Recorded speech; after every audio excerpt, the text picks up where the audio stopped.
O metano, CH4, principal constituinte do gás natural, é um combustível muito usado. O metano pode ser usado como combustível no aquecimento de um bloco de chumbo.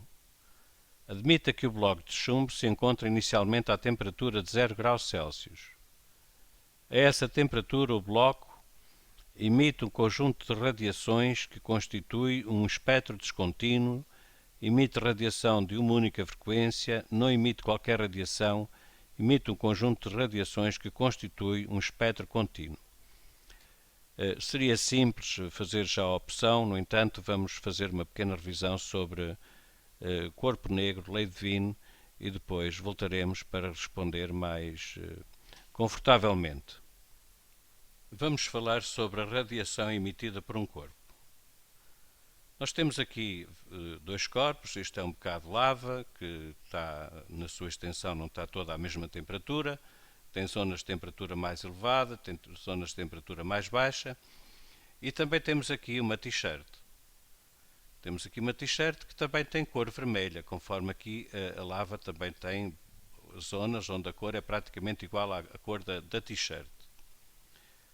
A questão que lhe coloco é a seguinte: se eu lhe pedisse para colocar um dedo na t-shirt ou para usar a t-shirt, com certeza que não teria problemas nenhuns. Olhava para ela, uma t-shirt vermelha, está a temperatura ambiente, vou usar, não há problema. E se eu lhe pedisse para tocar com um dedo aqui, por exemplo, nesta zona, que também é vermelha e tem a cor da camisola?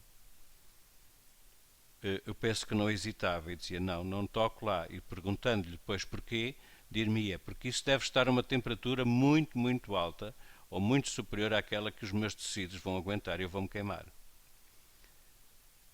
E falou a verdade.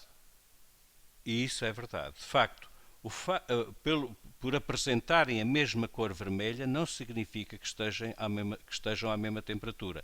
Este bocado de lava e esta camisola. Então, qual é a diferença? A diferença é a seguinte, é que a camisola é vermelha porque reflete a luz vermelha que sobre ela incide, enquanto que a lava é vermelha porque emite radiação nessa zona, com esse comprimento de onda, com essa frequência. E para emitir no vermelho, um corpo tem que estar a uma temperatura muito alta, tem que estar na zona de 3000, 4000 Kelvin. Portanto, feita esta diferença, porque é que os corpos são vermelhos? Uns são vermelhos porque refletem radiação vermelha, outros são vermelhos porque emitem radiação na zona de comprimento de onda de vermelho. Este também emite radiação, reflete radiação, aliás, para comprimentos de onda na zona de vermelho. Sendo assim, vamos avançar um pouco mais e vamos analisar aqui várias zonas referentes a este bocado de lava. Como já aprendemos ao longo do nosso crescimento, somos capazes de avaliar visualmente qual destas zonas da lava estará a uma temperatura mais baixa. Pois com certeza será aqui esta região. E qual estará a uma temperatura mais elevada de todas? Eu apostaria que seria ali. E, portanto, nós, através da cor emitida pelos corpos, repare que estou a falar da cor emitida, não estou a falar da cor refletida, nós conseguimos, se for na zona de visível, fazer uma avaliação da temperatura a que os corpos estejam. Por exemplo, quando está a fazer um churrasco, primeiro incendeia o carvão fica mais ou menos ao rubro, depois quando coloca lá a grelha também vai aquecer e eventualmente também fica da mesma cor.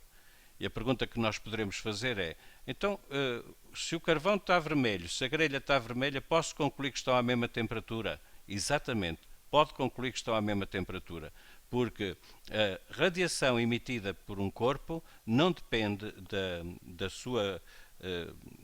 sua constituição, ou seja, não é da sua constituição, não depende do material de que ele é constituído.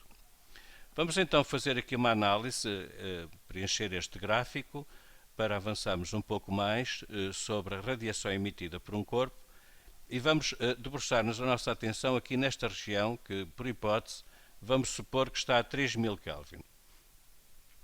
Temos aqui o gráfico da radiância espectral em função do comprimento de onda, mas o que é a radiância espectral? Ao fim e ao cabo, é a intensidade para cada comprimento de onda. Portanto, nós temos aqui esta intensidade para este comprimento de onda, esta intensidade para este comprimento de onda, esta intensidade para este comprimento de onda, e até temos aqui uma intensidade muito especial, que é a intensidade máxima para este comprimento de onda. Nós vamos dar muito valor aqui ao ponto que corresponde à intensidade máxima. Portanto, radiância espectral em função do comprimento de onda. Claro que se quisermos saber qual é a intensidade total emitida por este bocadinho de material ali, nós unicamente temos que fazer o somatório destas intensidades para todos os comprimentos de onda. Vamos analisar uma zona daqui do bocado de lava que esteja a uma temperatura superior. Este estará com certeza. E vamos admitir que está a 4000 Kelvin. Qual foi a diferença em relação ao anterior? Bom, verifica-se que a intensidade máxima emitida agora acontece para um comprimento de onda menor do verificado há pouco. Nós agora estamos a 4000 Kelvin e a intensidade máxima que é emitida, portanto, a zona corresponde ao máximo de intensidade, já vem para comprimentos de onda mais pequenos. De qualquer das maneiras, se somarmos estas intensidades para cada comprimento de onda, vamos obter a intensidade total e, como é óbvio, porque está a 4000 Kelvin, tem uma intensidade superior daquela que está a 3000 Kelvin. Vamos continuar a analisar o nosso pedaço de lava aqui para esta zona, que por hipótese terá uma temperatura superior a 4000 Kelvin, portanto estará a 5000 Kelvin. Mais uma vez se verifica que o máximo da intensidade emitida vai corresponder a um comprimento de onda esse que está a diminuir em relação aos que já analisamos, ou seja, quanto maior a temperatura, o máximo da intensidade emitida acontece para comprimentos de onda cada vez menor. Também se verifica que para grandes comprimentos de onda a intensidade da radiação emitida diminui, tende para zero, assim como para pequenos comprimentos de onda a intensidade da radiação emitida também tende para zero. Vamos analisar ainda mais um bocado este aqui, este amarelado, parece que nos faz lembrar a luz solar ou o Sol, estará a uma temperatura por hipótese 6000 Kelvin e mais uma vez a intensidade máxima emitida corresponde a um comprimento de onda esse que relacionado com os anteriores é menor. Portanto, há aqui uma tendência, que é a seguinte: a intensidade máxima emitida, portanto, corresponde cada vez a menores comprimentos de onda à medida que a temperatura do corpo aumenta. Nesta região, porque estamos a 6000 Kelvin, nós temos aqui a possibilidade de decompor esta região nas componentes visíveis do espectro eletromagnético e repare-se que se fizermos a analogia entre este corpo aqui e o Sol, nós teremos um espectro semelhante àquele que nos vem do Sol. Portanto, temos aqui o máximo de intensidade para o verde e depois à esquerda e à direita, respectivamente, o violeta e o vermelho. Há, no entanto, um comportamento que já foi referido, muito importante, que é o da localização destes máximos e do comprimento de onda a que eles correspondem. Wien, que deu origem à sua própria lei de Wien, relacionou o comprimento de onda para o qual é máxima a intensidade emitida, tendo obtido esta expressão. Ou seja, multiplicando o comprimento de onda pelo valor da intensidade máxima emitida para esse comprimento de onda, portanto, para a intensidade máxima emitida para o corpo que está a uma determinada temperatura, por exemplo, aqui, este corpo está a 3000 Kelvin. Ele está a emitir em várias intensidades, está a emitir aqui, aqui, mas há um ponto que corresponde a uma intensidade que é máxima. E o ponto que corresponde à intensidade que é máxima, a multiplicar pelo seu comprimento, corresponde, aliás, a um comprimento de onda. Se multiplicarmos o ponto que corresponde à intensidade emitida máxima, portanto, o correspondente comprimento de onda, pela temperatura a que está o corpo, nós vamos obter sempre uma constante, ou seja, vamos obter 2,898 vezes 10 elevado a menos 3 metros Kelvin. Quer seja aqui, quer seja nos 4000 Kelvin, portanto, se isto corresponde ao ponto no qual a intensidade emitida é máxima. Então, vamos multiplicar o comprimento de onda relativo a este ponto pela temperatura a que está o corpo. Qual é o valor que vamos encontrar? Este. E se fizermos o mesmo para 5000 Kelvin, a mesma coisa. Este é o ponto para o qual a intensidade emitida tem valor máximo. Vamos à procura do respectivo comprimento de onda, multiplicamos este valor de comprimento de onda pela temperatura a que está o corpo e, mais uma vez, obteremos 2,898 vezes 10 elevado a menos 3 metros Kelvin. E o mesmo para 6000 Kelvin. Isto constitui aquilo que se designa por lei de Wien. E é muito importante. Porquê? Porque se nós conseguirmos, por exemplo, olhamos para uma estrela e verificamos que ela é amarela, isso quer dizer que o máximo da intensidade emitida está na zona do amarelo. Então, se está na zona do amarelo, eu sei qual é o comprimento de onda. Mas sei o comprimento de onda, não sei a temperatura, mas é fácil tirar daqui, porque basta resolver esta equação em ordem a t, ou seja, divido o segundo membro pelo comprimento de onda e obtenho a temperatura da estrela. Se a estrela, por exemplo, apresentar uma cor azul, faço o mesmo. Divido este valor aqui do segundo membro pelo comprimento de onda relativo ao azul. E o que é que se verifica? Verifica-se que, dividindo este segundo membro por um comprimento de onda aqui na zona do amarelo ou pelo azul, o do azul tem valor menor, o que quer dizer que então a temperatura da estrela azul é superior à temperatura da estrela amarela.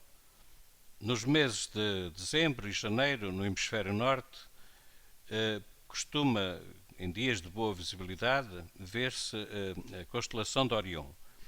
A constelação de Orion tem duas estrelas muito características. Tem uma de cor amarelada, que é Betelgeuse, e tem outra de cor azulada, que é Rigel. Repare que nós, através da identificação da cor das estrelas, conseguimos dizer qual é aquela que está a uma temperatura mais elevada.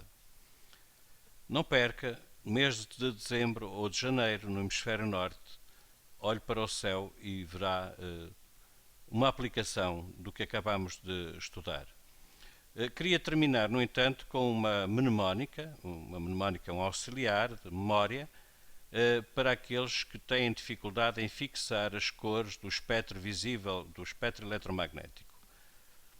Nas escolas americanas utilizam-na muito, podemos achar uma certa graça, mas eles identificam este nome com o nome, por exemplo, de um ator, de um western, o Roy G. Biv. E o que isto pretende fazer é o seguinte, é estabelecer uma relação entre as iniciais, entre estas letras e as respectivas cores da zona visível do espectro eletromagnético. Portanto, o R do Roy é para o vermelho, o O é para o laranja, o Y é para o amarelo, o G é para o verde, o B para o azul, o I para o indigo e o V para o violeta. É uma curiosidade, mas pode fazer jeito. Estamos agora mais confortavelmente preparados para responder a esta pergunta, portanto, admita que o bloco de chumbo se encontra inicialmente à temperatura de 0 graus Celsius. A essa temperatura o bloco emite um conjunto de radiações que constitui um espectro descontínuo? Não, porque os espectros descontínuos são característicos das transições eletrónicas quando os eletrões pertencem ao átomo. Emite radiação de uma única frequência? Também não, como vimos, há emissão para vários comprimentos de onda, a intensidade da radiação emitida é em função do comprimento de onda, e, portanto, se há para vários comprimentos de onda, também há emissão para várias frequências. Não emite qualquer radiação, pois isto com certeza que não, porque estando a 0 graus Celsius estará a 273,15 Kelvin, e de acordo com a lei de Stefan Boltzmann, qualquer corpo que se encontra a uma temperatura absoluta diferente de zero emite radiação, que é o caso. Emite um conjunto de radiações que constituem um espectro contínuo? Com certeza, esta é a resposta correta. No entanto, este espectro, estando à temperatura de 0 graus Celsius, não é um espectro contínuo na região do visível. É um espectro contínuo, mas na região do infravermelho. No entanto, é esta a opção correta, a opção D.